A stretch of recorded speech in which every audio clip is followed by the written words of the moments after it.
Hello friends, welcome to my channel. మీకు కనుక ఈ వీడియో నచ్చినట్లయితే తప్పకుండా లైక్ చేయండి. ఉదయాన్నే గార్డెన్లో రాతోటి పిల్లల చేత ఎక్సర్సైజ్ చేయిస్తూ ఉంటాడు. దాంతో నీల మనోహరిని నిద్రలేపి అమ్మగారు త్వరగా రండి అంటూ బాల్కనీలోకి తీసుకొచ్చి గార్డెన్లో పిల్లలు ఎక్సర్సైజ్ చేయడం చూపిస్తుంది.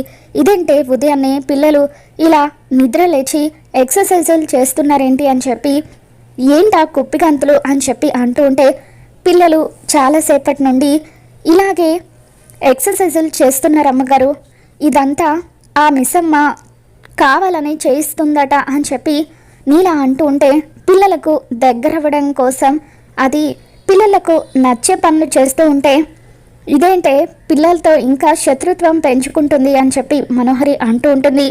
అమ్మగారు, ఆ మిస్సమ్మను తక్కువ అంచనా వేయకూడదు, ఆవిడ ఖచ్చితంగా ఏదో ప్లాన్తోనే తిరిగి వచ్చినట్టుగా నాకు అనిపిస్తుందని చెప్పి నీలా అంటూ ఉంటే, దాని మొహంలే ఈ మనోహరితో పోటీ పడే అంత సీన్ దానికి లేదు, త్వరగా వెళ్ళి నాకు ఒక కాఫీ తీసుకునిరా అని చెప్పి మనోహరి అంటూ ఉంటుంది.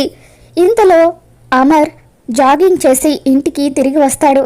అమర్ అక్కడికి వచ్చేసరికి పిల్లలంతా కూడా ఎక్సర్సైజ్ చేయడం చూసి చాలా హ్యాపీగా ఫీల్ అవుతాడు. రాథోడ్, మాకేంటి బాధ అని చెప్పి పిల్లలు అడుగుతూ ఉంటే, ఇకప్పుడు రాథోడ్, ఉదయాన్నే మీరు నిద్రలేచి ఎక్సర్సైజ్ చేయాలనేది మిస్సమ్మ ఆర్డర్ అని చెప్పి రాథోడ్ అంటూ ఉంటాడు. అమర్ పిల్లల దగ్గరికి వచ్చి, చాలా రోజుల తర్వాత మిమ్మల్ని ఇలా డిసిప్లిన్గా చూస్తున్నాను, నాకు చాలా హ్యాపీగా ఉంది, కీప్ ఇట్ అప్ అని చెప్పి అమర్ పిల్లల్ని పొగుడుతుంటే, పిల్లలు థ్యాంక్స్ డాడ్ అని చెప్పి అంటూ ఉంటారు. ఇంతలో బాగి కాఫీ తీసుకొని గార్డెన్లోకి వస్తూ అక్కడున్న టేబుల్ మీద కాఫీ కప్ పెడుతుంది. పిల్లలు, మీరు వెళ్ళి ఫ్రెష్ అయ్యారండి అని చెప్పి అమర్ పిల్లల్ని లోపలికి పంపిస్తాడు. ఆ తర్వాత అమర్ రాథోడ్తో, రాథోడ్, కొద్ది రోజుల క్రితం ఒక గ్రహం నా జీవితంలోకి రావడం వల్ల అనుకున్నదేది జరగట్లేదు, ఆ గ్రహాన్ని వదిలించుకుందామని చెప్పి ఊర్లో వదిలేసి వచ్చినా కూడా తిరిగి తిరిగి మళ్ళీ నా దగ్గరికే వచ్చింది. నీలాంటి వాడు నాకు తోడుంటే చాలు, ఏ గ్రహాలు నన్ను ఏమీ చేయలేవని మరొక్కసారి నిరూపించావు రాతోడని చెప్పి చాలా థ్యాంక్స్, పిల్లలకు ఇంత క్రమశిక్షణ నేర్పిస్తున్నావని చెప్పి అమర్ రాతోడికి థ్యాంక్స్ చెబుతూ ఉంటే, బాగి అమర్ వైపు కోపంగా చూస్తూ ఉంటుంది. అప్పుడు రాతోడ్ అమర్తో, సార్, మీరు పొగుడుతూ ఉంటే నాకు చాలా ఆనందంగా అనిపిస్తుంది, కానీ ఈ పొగడ్తలన్నీ చెందాల్సింది మిస్సమ్మకు, ఎందుకంటే మిస్సమ్మే ఉదయాన్నే నన్ను పిల్లల్ని నిద్రలేపి ఇలా ఎక్సర్సైజులు చేయమని చెప్పింది అంటూ రాథోడ్ అమర్కి చెబుతూ ఉంటే, అప్పుడు బాగి అమర్ వైపు చూస్తూ గర్వంగా అలా జుట్టెగరేసుకుంటూ, ఏంటండి మీరు అసలు నన్ను గ్రహం అది ఇది అంటూ తిట్టడమే కాకుండా నేను తీసుకొచ్చుకున్న కాఫీని తాగుతున్నారని చెప్పి అంటూ ఉంటుంది. దాంతో అమర్, ఏంటి ఇది నీకోసం తీసుకొచ్చుకున్న కాఫీయా అని చెప్పి అడుగుతుంటే, అవునండి, కొంచెం తాగాను కూడా, అది నా ఎంగిల్ కాఫీ అని చెప్పి బాగి కావాలని అమర్ని ఆట పట్టిస్తూ ఉంటే, ఏయ్ నిజం చెప్పు, నిజంగానే నువ్వు ఈ కాఫీని తాగావా, ఇది ఎంగిల్ చేసిన కాఫీ కాదు కదా, నువ్వు కావాలని ఇలా అంటున్నావు కదా అని చెప్పి అమర్ అంటూ ఉంటే, బాగి అలా నవ్వుకుంటూ లోపలికి వెళ్ళిపోతూ ఉంటుంది. మరోవైపు అమర్ ఆఫీస్కి టైం అవుతూ ఉండడంతో స్నానం చేస్తూ ఉంటాడు. ఇక అలా స్నానం పూర్తయిన తర్వాత టవల్ మర్చిపోవడంతో ఆరుని పిలవబోయి ఆరు లేదన్న నిజాన్ని గుర్తు చేసుకుని ఆగిపోతాడు. డోర్ ఓపెన్ చేసి చూసేసరికి ఎదురుగా బాగి చీరలు మడతేసుకుంటూ కనిపిస్తుంది. బాగిని పిలవాలనుకొని అమర్, హలో, ఎక్స్క్యూజ్ మీ అని చెప్పి పిలుస్తూ ఉంటే, బాగి ఏమీ మాట్లాడకుండా సైలెంట్గా ఉండిపోతుంది. దాంతో అమర్ మిస్సమ్మ అంటూ గట్టిగా పిలుస్తాడు. ఏంటండి అని చెప్పి బాగి అడుగుతూ ఉంటుంది. ఇంతసేపటి నుండి నిన్ను పిలుస్తూ ఉంటే అసలు పలకడం లేదేంటి అని చెప్పి అమర్ అంటాడు. నా పేరు హలో ఎక్స్క్యూజ్ మీ కాదు కదా, అందుకే పలకలేదు అని చెప్పి బాగి అంటూ ఉంటుంది. కొంచెం టవల్ ఇస్తావా, మర్చిపోయానని చెప్పి అమర్ బాగిని టవల్ తీసుకురమ్మని అడుగుతాడు. బాగి టవల్ తీసుకొని అమర్ దగ్గరికి వస్తుంది. టవల్ ఇవ్వబోతూ ఆగిపోయి, అసలు నేను మీకు టవల్ ఎందుకు ఇవ్వాలండి, మన ఇద్దరి మధ్య ఏమైనా ఫ్రెండ్షిప్ ఉందా, లేదు కదా, పోనీ మీ రుణం తీర్చుకోవడానికి ఈ టవల్ ఇద్దాం అనుకుంటే ఇంతకు ముందు మీరు నాకు ఎప్పుడైనా ఇటువంటి సహాయం చేశారా? పోనీ బాధ్యతతో టవల్ ఇద్దాం అనుకుంటే మన ఇద్దరి మధ్య ఏ బంధం లేదని మీరు కొట్టిపారేశారు. మరి అటువంటప్పుడు నేను మీకు టవల్ ఎందుకు ఇవ్వాలి అని చెప్పి బాగి అంటూ ఉంటుంది. సరే, నువ్వు ఇవ్వకపోతే ఇవ్వకపోయావు, వెళ్ళి రాతోడిని పిలువు, రాతోడు టవల్ ఇస్తాడని చెప్పి అమర్ అంటాడు. ఇకప్పుడు బాగి నేను పిలవను కదా అని చెప్పి వెళ్ళి డోర్ క్లోజ్ చేస్తుంది.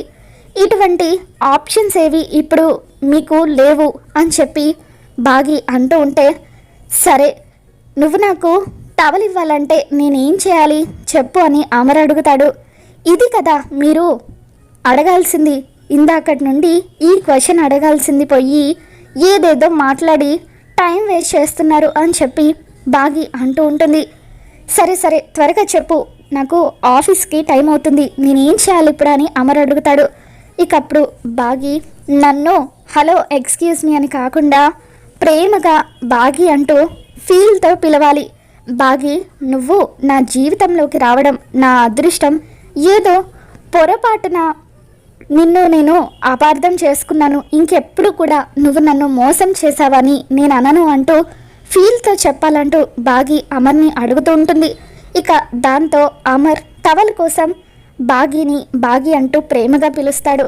నిజానికి నువ్వు చాలా మంచిదానివి, పరిస్థితుల ప్రభావం వల్ల నేను నిన్ను అపార్థం చేసుకున్నాను, ఇంకెప్పుడు కూడా నువ్వు నన్ను మోసం చేశావని అనను, టవల్ ఇస్తావా అని చెప్పి అమర్ అడగడంతో బాగి చాలా ఆనందంతో టవల్ తీసుకొని పరిగెత్తుకుంటూ అమర్ దగ్గరికి వచ్చి అమర్ చేతికి టవల్ ఇస్తుంది. అమర్ బాగి చేయి పట్టుకొని గట్టిగా లోపలికి లాగుతాడు. ఇక దాంతో అమర్ చెయ్యి తగిలి షవర్ ఆన్ అవ్వడంతో అమర్ బాగి ఇద్దరు కూడా అలా షవర్ కింద తడిసి ముద్దవుతూ ఇద్దరు కూడా ఒకరినొకరు చూసుకుంటూ ఉంటారు. అమర్ అలా బాగి కళ్ళలోకి చూస్తూ ఉంటే బాగి సిగ్గుపడిపోతూ ఉంటుంది. ఇక అమర్ అలా బాగికి ముద్దు పెట్టబోతూ ఉంటే బాగి అమర్ని తోసి బయటికి వచ్చేస్తుంది.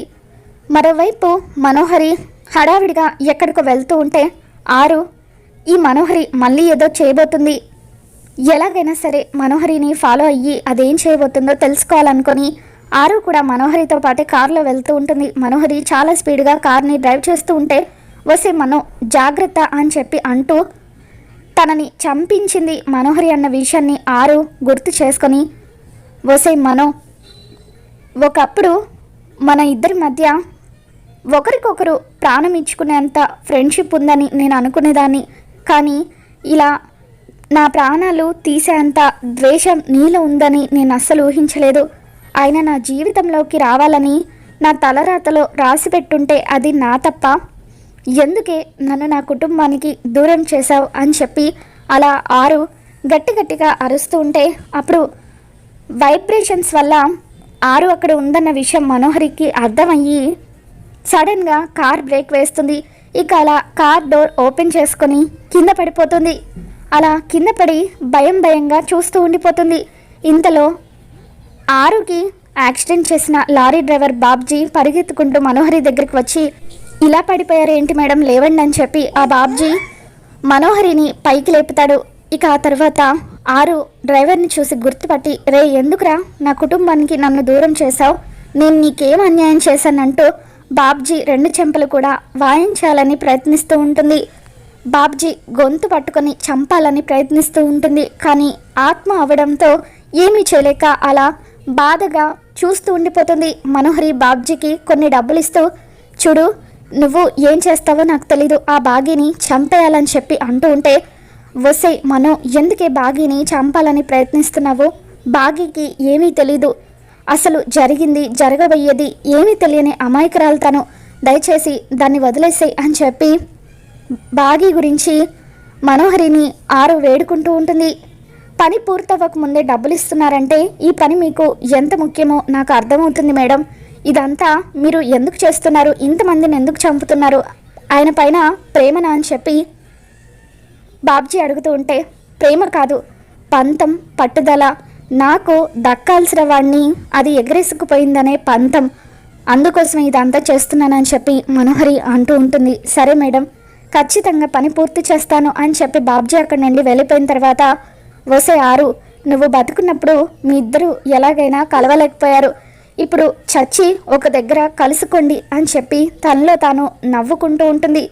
ఇక వెంటనే ఈ విషయం బాగీకి చెప్పాలనుకుని ఆరు పరిగెత్తుకుంటూ ఇంటికి వస్తూ ఉంటుంది. మరోవైపు రామ్మూర్తి బాధగా ఒక దగ్గర కూర్చొని ఉంటే మంగళ రామ్మూర్తి దగ్గరకు వచ్చి, ఏరుకోరి నీ కూతురు నా ఇంటికి పంపించావు, ఇప్పుడు ఎందుకు ఇంతలా బాధపడుతున్నావు అని చెప్పి అడుగుతూ ఉంటే, అప్పుడు రామ్మూర్తి, నా కూతురు ఈ ఇంట్లో ఉండడం కన్నా బాబుగారి దగ్గర ఉండడమే గౌరవం అనుకొని పంపించాను, నా కూతురు అక్కడ ఎలా ఉందో ఏంటో ఒకసారి ఫోన్ చేయాలనుకొని రామ్మూర్తి మంగళని ఫోన్ తీసుకురమ్మని అడుగుతాడు. మంగళ ఫోన్ తీసుకొచ్చి రామ్మూర్తికి ఇచ్చిన తర్వాత బాగీకి రామ్మూర్తి వీడియో కాల్ చేస్తాడు.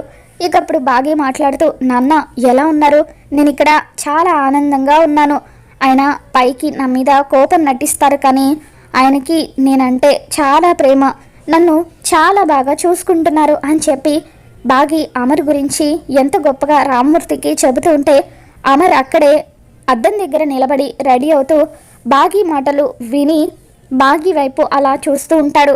మరోవైపు ఆరు ఎలాగైనా సరే మనోహరి తనను చంపాలనుకుంటున్న విషయం బాగీకి చెప్పాలని పరిగెత్తుకుంటూ వస్తూ ఉంటుంది.